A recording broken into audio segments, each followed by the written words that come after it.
নিঃস্ব অবস্থায় কি দোয়া করতে পারেন একজন মানুষ, এই দোয়াটা শিখে নেন, ইনশাআল্লাহ আপনার জীবনের সমস্ত সংকট কেটে যাবে। আমি নিজে ওই দোয়াটা বেশি বেশি করার চেষ্টা করি।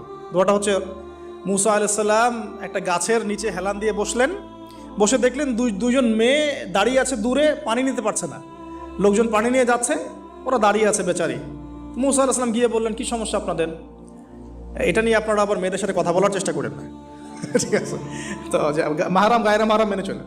তারা বললেন যে আমাদের বাবা অনেক বৃদ্ধ মানুষ, আমরা পানি নিতে পারি না যতক্ষণ না আমাদের কম পানি নিয়ে চলে যায়।